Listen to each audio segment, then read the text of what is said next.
জল মিশিয়ে জেতার চেষ্টা, এই প্রশ্ন বিভিন্ন মহলে উঠছে। কেন উঠছে? তার কারণ আমরা জানি স্পেশাল ইন্টেন্সিভ রিভিশন হয়েছে ভোটার তালিকায়। সেই স্পেশাল ইন্টেন্সিভ রিভিশনের পরেও দেখা যাচ্ছে বেশ কিছু জায়গায় সেখানে জাল বার্থ সার্টিফিকেট পাওয়া যাচ্ছে। আচ্ছা, জাল বার্থ সার্টিফিকেট, এই জাল শব্দটাকে আমরা প্রথমে একটু দূরে সরিয়ে রাখি। শুধু বার্থ সার্টিফিকেটের খতিয়ান একবার দেখার চেষ্টা করি। মানে ধরুন 2023 সাল থেকে আমাদের রাজ্যে কত বার্থ সার্টিফিকেট ইস্যু হয়েছে একবার হিসেব দেখি আমরা। দেখা যাক। 2023 বলছে 1,21,000 বার্থ সার্টিফিকেট ইস্যু হয়েছে। ঠিক পরের বছর 2024 বলছে 3,81,000 বার্থ সার্টিফিকেট ইস্যু হয়েছে। 2025 সালে সংখ্যাটা 10,50,000 এবং পরবর্তীতে এবছরে ফেব্রুয়ারি পর্যন্ত 5 লক্ষ। মানে ভাবুন, 2023-এ সারা বছরে 1,21,000 আর 2026-এ শুধুমাত্র 5 লক্ষ ফেব্রুয়ারি পর্যন্ত 2 মাসের মধ্যে। এর থেকেও আশ্চর্য হওয়ার মতো ঘটনা আছে। ভালো করে দেখুন, এর থেকেও আশ্চর্য হওয়ার মতো ঘটনা কোথায়? 2024 আর 2025-এ বিস্তর ফারাক। 2024-এ 3,81,000 বার্থ সার্টিফিকেট আর 2025 10,50,000, মানে প্রায় 3 গুণ। এক বছরে যা গড়ে মারা উচিত সেটা 3 গুণ বেশি। কেন? 2025 মনে রাখতে হবে এসআইআর এর বছর, স্পেশাল ইন্টেন্সিভ রিভিশনের বছর। সেই বছরের ভোটার তালিকায় নাম তুলতে গেলে সব নথি থাকা জরুরি। বার্থ সার্টিফিকেট তার মধ্যে একটা গুরুত্বপূর্ণ, তার মধ্যে অত্যন্ত গুরুত্বপূর্ণ। এই 3 লাখ থেকে 10 লাখ কেন হয়ে গেল সেটা সবচেয়ে গুরুত্বপূর্ণ জায়গা। সেটা যখন মুখ্য সচিব বলছেন, মুখ্য সচিবের কথা থেকে উঠে আসছে। মুখ্য সচিবের বক্তব্য একবার শোনা যাক। মুখ্য সচিব মনোজ আগরওয়াল, তার বক্তব্য একবার শুনি।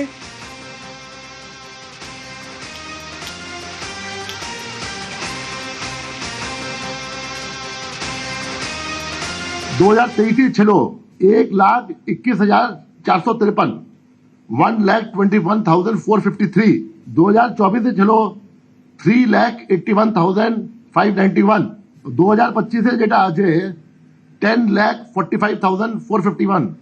2026 আমরা বন্ধ করলাম, এখন যেটা আছে 5,12,632। আপনি দেখবেন কি যে বছর এসআইআর ছিল আপনার 10,45,451 হয়ে গেছে। abnormal increase।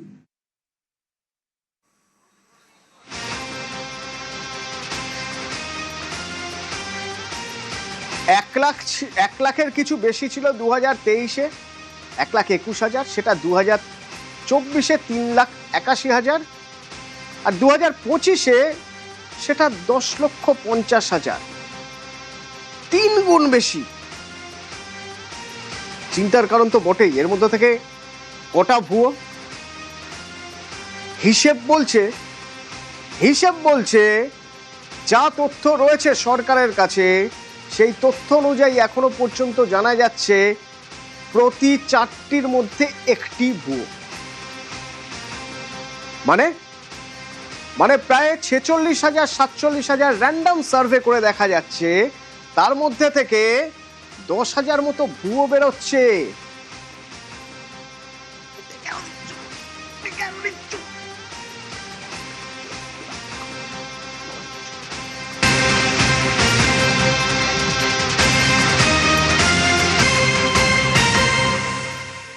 তাহলে ভুয়ো সার্টিফিকেটগুলো সবচেয়ে বেশি কোন জেলা থেকে পাওয়া যাচ্ছে?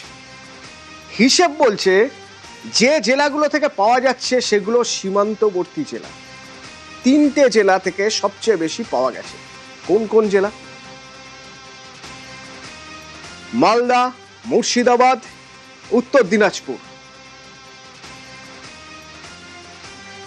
মালদা, মুর্শিদাবাদ, উত্তর দিনাজপুর। এবার এই 3 জেলা থেকে কত জাল সার্টিফিকেট বেরিয়েছে?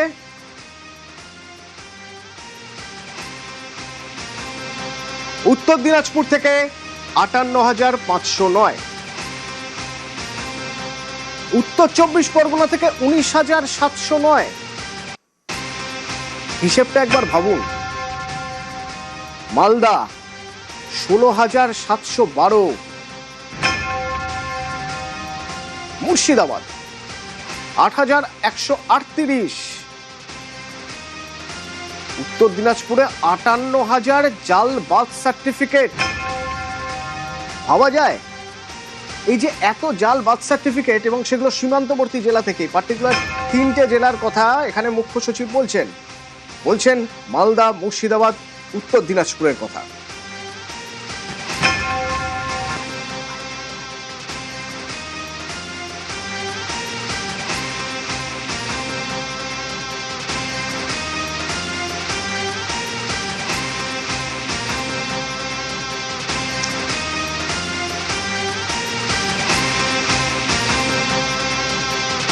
জেলা যেটা আছে আপনাকে বলছি আমি, যে অন্যতম জেলা আছে আপনার মুর্শিদাবাদ 2,40,755। নেক্সট আছে উত্তর দিনাজপুর আছে 1,53,658। থার্ড যেটা অনার পেয়েছে ওটা আছে মালদা, ওটা আছে 1,48,877।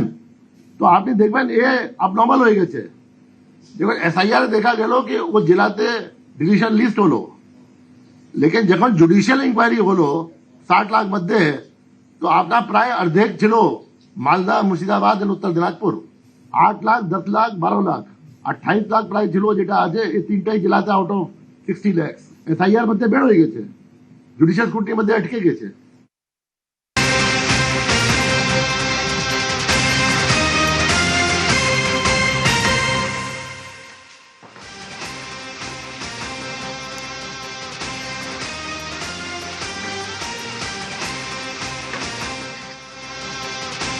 এই যে এত জাল সার্টিফিকেট, এই জাল সার্টিফিকেট কিভাবে আসছে? হিসেব কি বলছে? হিসেব বলছে একটা সার্টিফিকেট, বার্থ সার্টিফিকেট তৈরি করতে গেলে কি করতে হবে, তার নির্দিষ্ট কিছু পদ্ধতি রয়েছে। এবার কথা হচ্ছে যে যদি ভোটার কার্ডে নাম তুলতে হয় তাহলে জরুরি কি? Birth certificate. তো সেই বার্থ সার্টিফিকেট বার করতে গেলে কি করতে হবে? বার্থ সার্টিফিকেট বার করতে গেলে যদি বেআইনিভাবে বার করতে হয় তাহলে কিছু লোককে টাকা দিতে হবে, ব্যবস্থা করতে হবে। যদি আপনার বার্থ সার্টিফিকেটে কোথাও কোনো গরমিল না থাকে, হাসপাতাল থেকে সবকিছু ব্যবস্থা হয়, মিউনিসিপ্যালিটি বা পঞ্চায়েত থেকে বার্থ সার্টিফিকেট বের করে নেওয়া যায়। যদি কেউ ওপার থেকে আসে সীমান্ত পেরিয়ে এবং এসে এখানকার পরিচয়পত্র পেতে চায়, তাহলে তার জন্য একটা নির্দিষ্ট দালাল চক্র আছে, তারা সব ব্যবস্থা করে দেবে।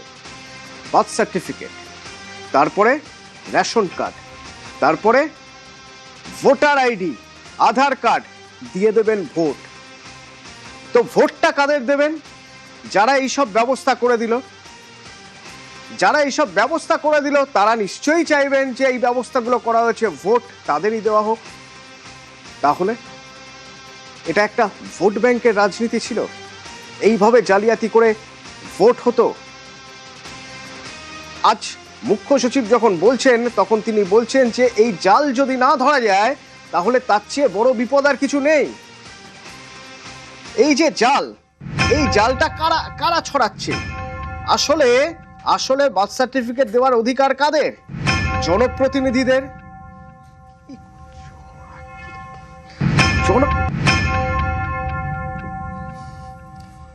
জনপ্রতিনিধিরা যদি ঠিকঠাক কাজ করতেন তাহলে এই জাল সার্টিফিকেট তৈরি হতো না।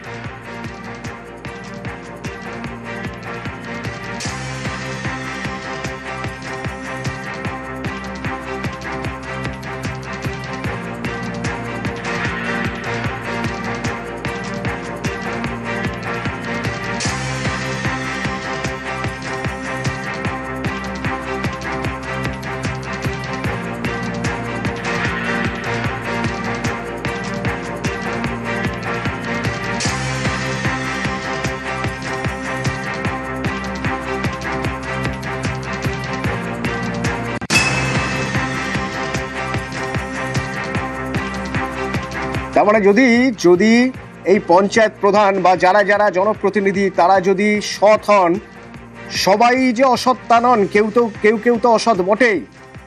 অসৎ বলেই তারা তাদের দায়িত্ব জ্ঞানহীনতার জায়গা থেকে দিয়ে দিচ্ছেন এই ধরনের জাল সার্টিফিকেট। সে কথাই উঠে এলো মুখ্য সচিবের কথায়। আমি পরিষ্কার বলছি, যেটা অবস্থা আছে পশ্চিমবঙ্গে, ইলেকশন হয়ে গেছে, এখন ইলেকশন পরে এক গাদা অফিসে আপনার মিউনিসিপ্যালিটি যাচ্ছে না চেয়ারম্যান, এক গাদা অফিসে প্রধান যাচ্ছে না, এক গাদা অফিসে আপনার লোক নেই ওখানে।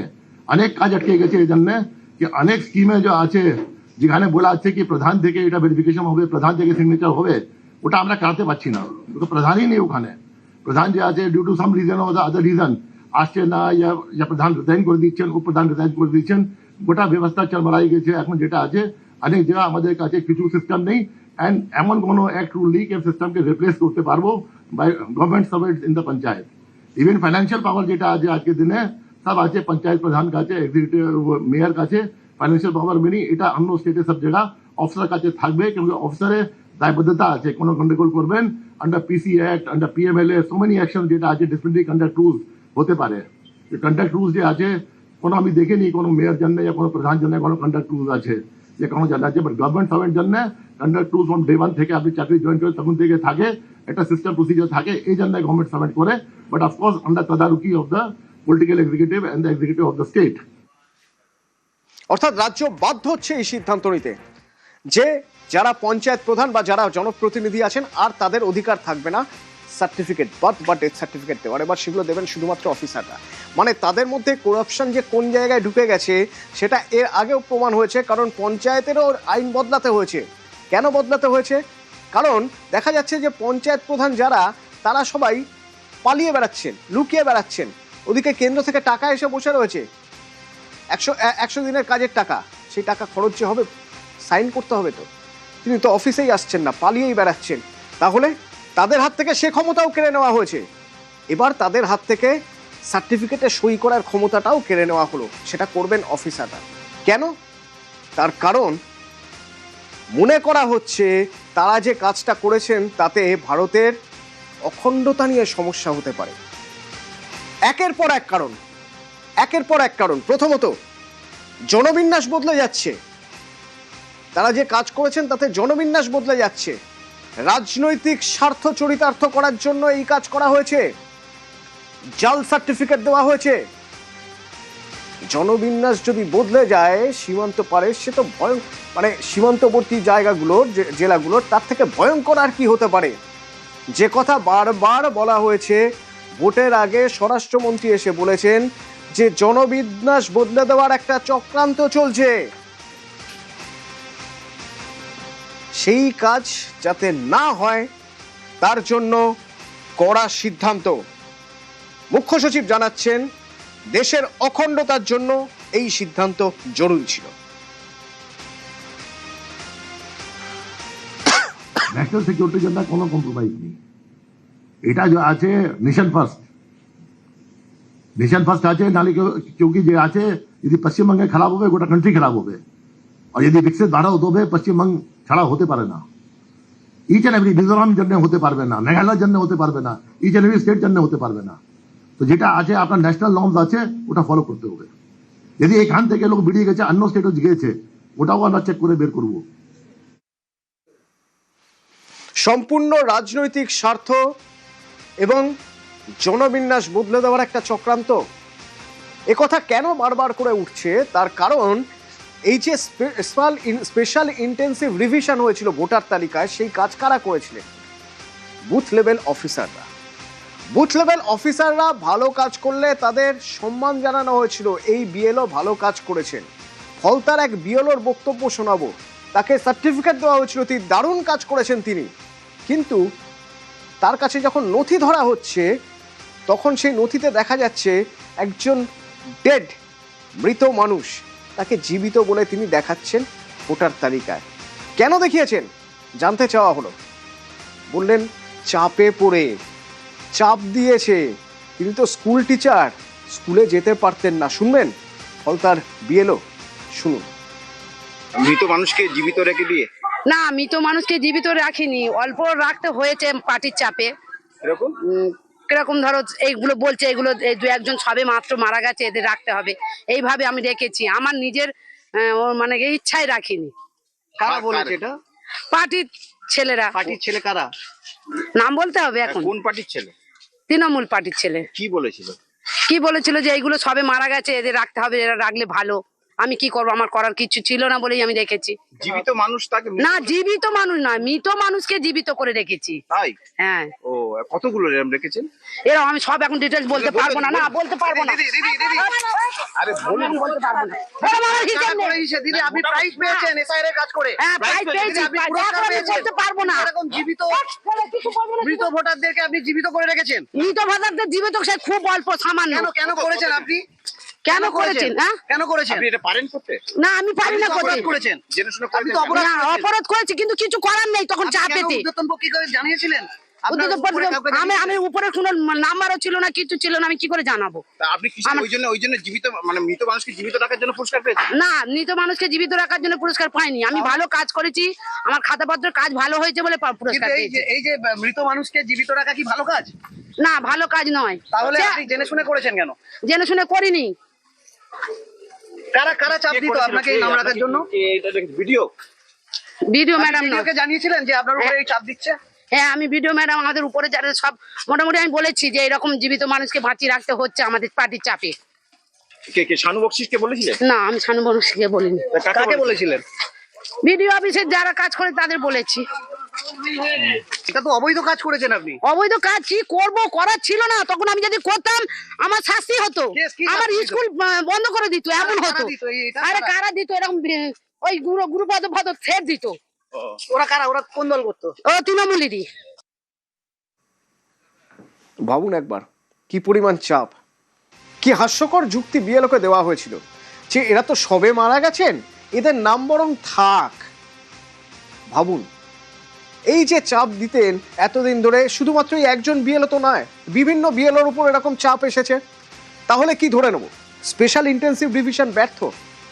না, স্পেশাল ইন্টেন্সিভ রিভিশনে যে নামগুলো বাদ পড়েছে সেই নামগুলো বাদ পড়া জরুরি ছিল। স্পেশাল ইন্টেন্সিভ রিভিশন ঠিকই আছে, ঠিক আছে। তার সবচেয়ে বড় প্রমাণ হচ্ছে যারা স্পেশাল ইন্টেন্সিভ রিভিশনের কাজ করতে গিয়েছিলেন মোথাবাড়িতে, তাদের উপর হামলা হয়েছিল। মোথাবাড়ির সেই ভয়ঙ্কর রাতের ছবি মনে আছে আপনাদের? মালদার মোথাবাড়ি। বিচারক তিনি আর্তচিৎকার করছেন, বাঁচান, আমার বাড়িতে সন্তান আছে। No more there. Our pilot car has suffered accident due to these hurdles. Our pilot is no more there. He has suffered accident due to the hurdles of bamboos and the hurdles and the bricks. We are traveling alone. High Court, take care of my children. Take care of my children if something happens to me. এই কারণেই তো হামলা চালানো হয়েছিল SIR যারা করছেন তাদের উপরে, তাই না? যে জাল ধরা পড়ে যাচ্ছে এসআইআর এ, সব জাল ধরা পড়েনি। ওই যে একজন বিএলও বললেন যে তাকে এসে বলা হয়েছে সদ্য মারা গিয়েছেন, ভোটার লিস্টে তার নামটা একটু রাখা হোক। এ তো গেল বার্থ সার্টিফিকেটে জাল, ভোটার লিস্টে কিভাবে বেআইনিভাবে নাম ঢোকানো হচ্ছে জাল। ভাবুন ডেথ সার্টিফিকেটেও জাল, আর সেই জাল ধরতে শ্মশানে যেতে হচ্ছে পুলিশকে। পুলিশ যাচ্ছে শ্মশানে জাল ডেথ সার্টিফিকেট ধরতে। এখান থেকে প্রশ্ন উঠছে, যিনি মৃত তার তো আর ভোট দেওয়ার অধিকার নেই, তাহলে ডেথ সার্টিফিকেটের সঙ্গে জাল ভোটারের, ভুয়ো ভোটারের কি সম্পর্ক আছে? গভীর সম্পর্ক আছে। অমিত আছে আমার সঙ্গে, সরাসরি কথা বলবো। অমিত, যদি হিসেব করে দেখতে হয় যিনি মারা গেছেন তার তো ডেথ সার্টিফিকেট পাওয়া গেল, মানে তার আর ভোট দেওয়ার কোনো অধিকার নেই, মিটে গেল। কিন্তু ভুতুরে ভোটার, ভুয়ো ভোটার ধরতে গেলে ডেথ সার্টিফিকেটে নজর দেওয়া প্রয়োজন কেন? কোথায় যোগাযোগ?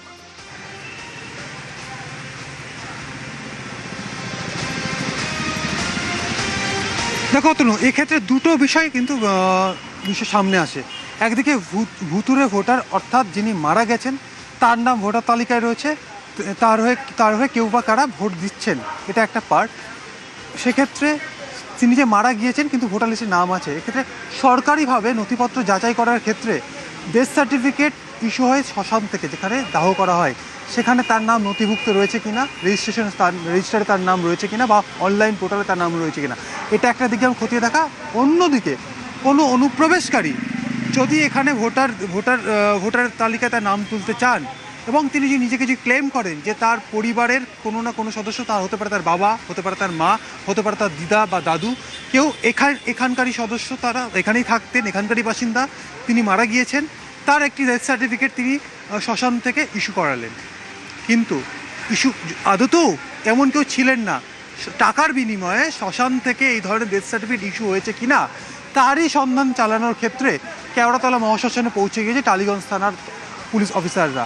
কেওড়াতলা শ্মশানে এটা সবচেয়ে মারাত্মক একটা জায়গা, যে এখানে একটা ম্যাপিং এর ব্যাপার ছিল এসআইআর এ, যেখানে আপনার যদি ভোটার লিস্টে নাম না থাকে, তাহলে আপনার বাবা বা মা কারো যদি নাম থাকে তাহলেও হবে। তো সেই বাবা বা মা তারা যে এই দেশেরই বাসিন্দা ছিলেন, এখানকার ডেথ সার্টিফিকেট বার করে সেটা প্রমাণ করতে গেলে, তারা যে এখানকারই বাসিন্দা ছিলেন সেটা প্রমাণ করতে গেলে তাদের ডেথ সার্টিফিকেট লাগবে।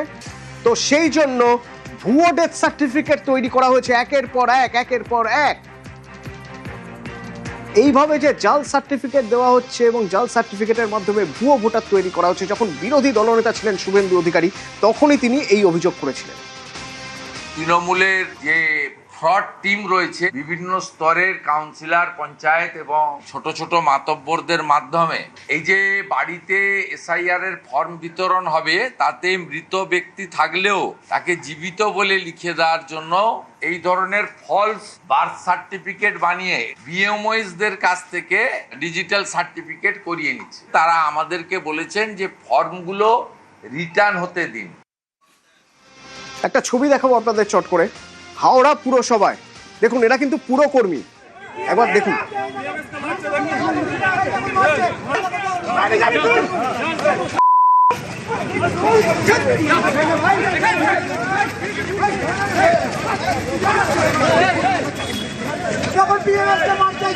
ভারতীয় মজদুর সংঘের মারামারি, তাদেরকে পতাকা লাগাতে বাধা দেওয়ার অভিযোগে হাতাহাতি বচসা।